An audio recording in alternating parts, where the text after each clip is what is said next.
Kita semua adalah pemimpin, baik yang memimpin di dalam kelembagaan, gereja, baik yang saat ini menjadi koordinator, mentor, memimpin mentor-mentor, yang menjadi mentor memimpin para mente-mentenya, lalu yang mente menjadi pemimpin siapa? Begitu kan? Paling tidak yang menjadi mente saat ini juga menjadi seorang pemimpin. Paling tidak adalah menjadi pemimpin untuk dirinya sendiri. Kita semua ini pemimpin, saudara-saudara yang diberkati Tuhan. Memang kalau saat malam hari ini saya bertanya, apakah sulit menjadi seorang pemimpin? Pasti semua yang ada yang tergabung pada malam hari ini, jawabannya pasti sepakat sulit. Anggutan kepala kalau mendengar suara saya, sulit atau gampang menjadi pemimpin? Sulit, ya. Tetapi yang tersulit bukan menjadi pemimpin bagi orang lain. Saya mau sampaikan malam hari ini bahwa yang tersulit adalah menjadi pemimpin untuk dirimu sendiri. Kalau kita berhasil memimpin diri kita sendiri, akan jauh lebih mudah menjadi pemimpin bagi orang lain. Pak Rosan jadi pemimpin gini gampang tidak, Pak? Apalagi sekalipun Pak Samuel, Pak, membawahi teman-teman koordinator satu negara di Indonesia, tentu tidak mudah. Para pemimpin gereja pasti tidak mudah menjadi pemimpin, menjadi koordinator mentor. Tidak mudah teman-teman menjadi pemimpin. Aku jadi mentor ya Pak, tidak gampang. Saya tahu tidak mudah menjadi pemimpin. Tetapi saya mau katakan malam hari ini, paling sulit, paling tidak mudah adalah kita menjadi pemimpin untuk diri kita sendiri. Jadi mari kita belajar bersama-sama malam hari ini supaya kita boleh menjadi seorang pemimpin yang baik untuk siapa? Untuk diri kita sendiri. Dengan demikian kita mampu menjadi pemimpin bagi orang lain. Entah seberapa orang yang panjenengan pimpin, entah ribuan, entah hanya 3 orang. Tapi percayalah saudara, kalau kita belum bisa menjadi pemimpin yang baik untuk diri kita sendiri, kita pasti akan menjadi kesulitan memimpin orang lain. Jadi rahasianya apa supaya kita bisa menjadi seorang pemimpin yang baik untuk diri kita dan juga untuk orang lain? Mari perhatikan ayat 28 teman-teman, Bapak Ibu Saudara yang dikasihi Tuhan.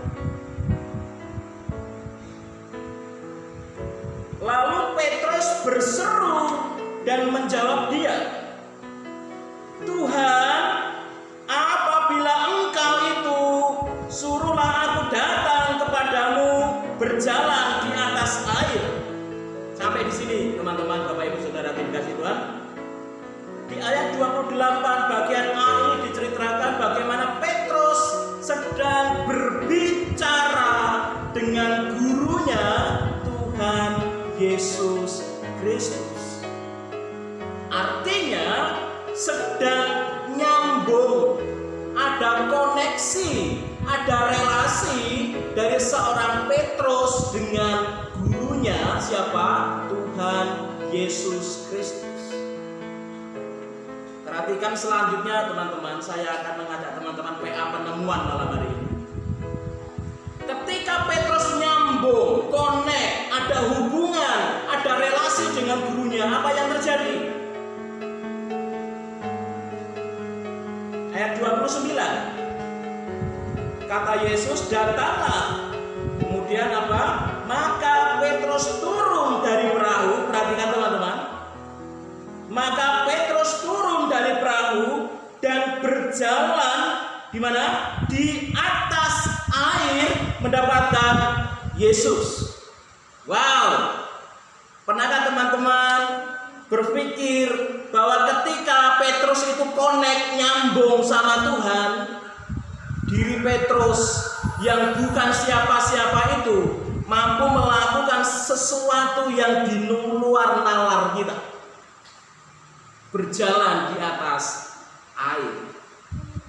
sesuatu yang spektakuler, sesuatu yang supranatural boleh dialami Petrus ketika dia nyambung sama Tuhan, connect sama Tuhan, ada relasi dengan Tuhan, fokus sama Tuhan.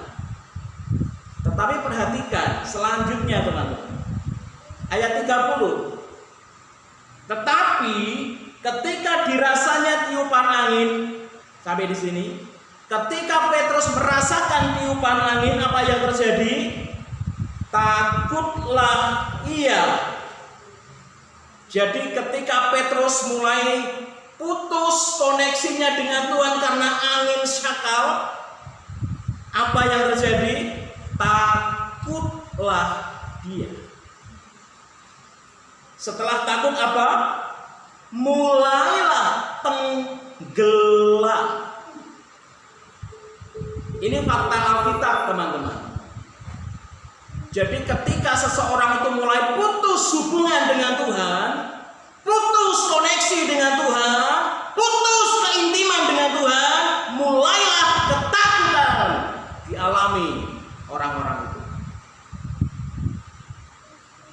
Jadi sebuah fakta Alkitab yang mungkin malam ini membuat kita mungkin shock juga. Ternyata saya pun ketika belajar ini, wow, pentingnya hubungan, koneksi, nyambung dengan Tuhan itu luar biasa. Perhatikan, sekarang kita baca ayat 30 bagian B. Lalu berteriak, siapa yang berteriak? Petrus.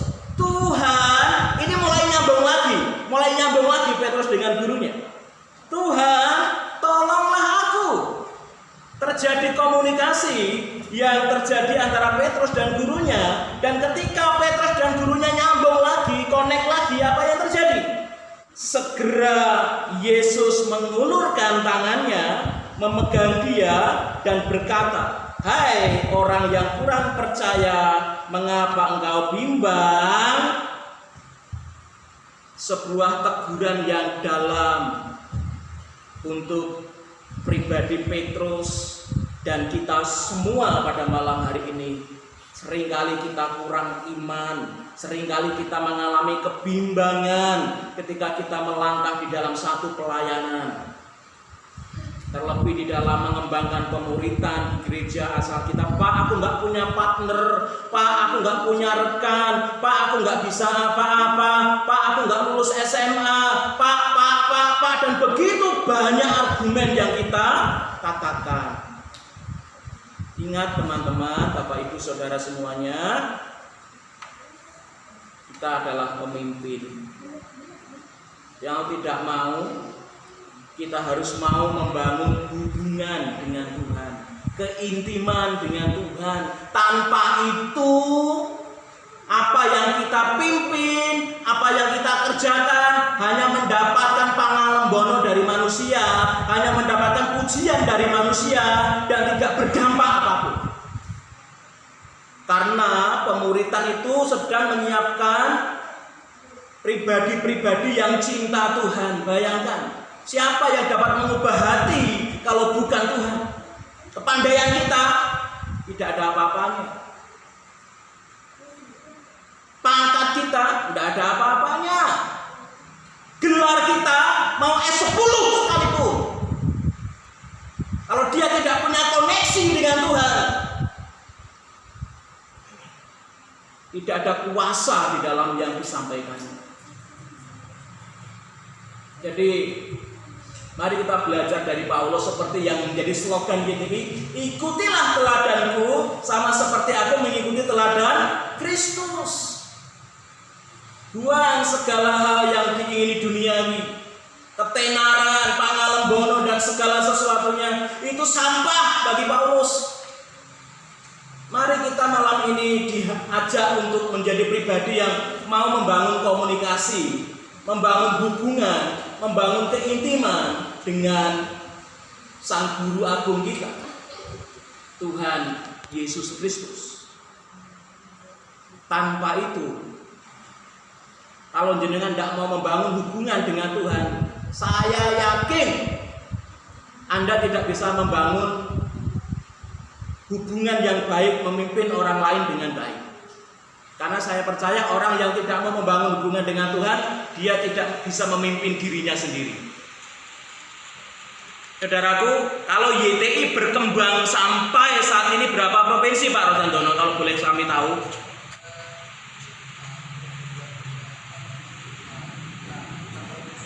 6 provinsi. Ini untuk kemuliaan Tuhan. Tepuk tangan untuk kita semua. Luar biasa. Ini berkat Tuhan. Itu yang tampak oleh mata Bapak Ibu, bahwa YTI sekarang berkembang di 6 provinsi.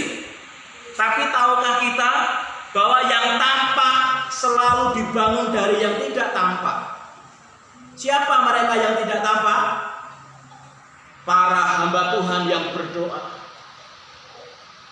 para koordinator yang sungguh-sungguh punya hati, para mentor yang sungguh-sungguh punya hati berdoa untuk adik-adik mereka. Saudaraku, hubungan dengan Tuhanlah yang pada akhirnya menjadi dasar sampai pada akhirnya YTI berkembang di 6 provinsi. Wow, ada tim doa yang dibangun di YTI, di Transformasi Muda ini. Berkat mereka lah, berkat teman-teman semualah, berkat para hamba-hamba Tuhan semualah, doa-doa panjenengan lah yang tidak tampak inilah, hubungan panjenengan yang intim dengan ini Tuhan inilah yang pada akhirnya menjadikan YTI berkembang dengan luar biasa. Bukan karena Pak Rosantono, bukan karena Pak Juniadi, bukan karena Pak Sundoyo, bukan karena Pak Pendeta Kamto, Pak Seswanto dan semuanya, bukan. Tapi karena Tuhan yang memakai panjenengan semua. Amin. Kiranya ini semakin menjadikan kita rendah hati bahwa kita bukan siapa-siapa tanpa Tuhan, dan mari terus bangun hubungan dengan Tuhan, karena hal-hal yang di luar nalar kita akan dinyatakan Tuhan. Amin. Petrus mampu berjalan di atas air itu sesuatu yang supranatural, tidak masuk akal sama sekali. Karena dia connect sama Tuhan. Jangan heran kalau di Ngablak akan ada anak-anak muda yang cinta Tuhan. Amin. Pak Pes, jangan gentar Pak, terus berjalan bersama dengan Tuhan dan teman-teman semuanya. Tidak menutup kemungkinan di Telogowungu Mas Andika, Pak Arsanto akan terus bersinergi dengan hamba Tuhan yang nantinya akan mengembangkan pemuritan di sana, di Mbuju, Karanglegi, Bulung Cangkring, di Sembatur, Kelet. Halo anakku Daniel Edi, masih aman di Kalimantan? Jangan takut, bangun hubungan keintiman dengan Tuhan. Tuhan akan pakai kamu dengan luar biasa. Gembong, Torejo, teman-teman sangat luar biasa. Kuncinya satu Bapak Ibu, milikilah hubungan yang intim dengan Tuhan. Ayo mulai bangunlah hubungan dengan Tuhan, bangunlah keintiman dengan Tuhan, karena tanpa hubungan dengan Tuhan kita bukan siapa-siapa, pelayanan kita bukan apa-apa. Sekali lagi, karena sudah hampir 15 menit, saya mau sampaikan semangat melayani. Jadilah pemimpin yang baik untuk dirimu sendiri, maka kamu bisa menjadi pemimpin bagi orang lain. Caranya bagaimana? Satu, bangunlah hubungan keintiman dengan Tuhan. Tuhan akan memperlengkapi teman-teman semuanya, sehingga perkara-perkara hebat, perkara-perkara yang supranatural, pertolongan-pertolongan Tuhan akan dinyatakan dalam setiap pelayanan kita. Amin.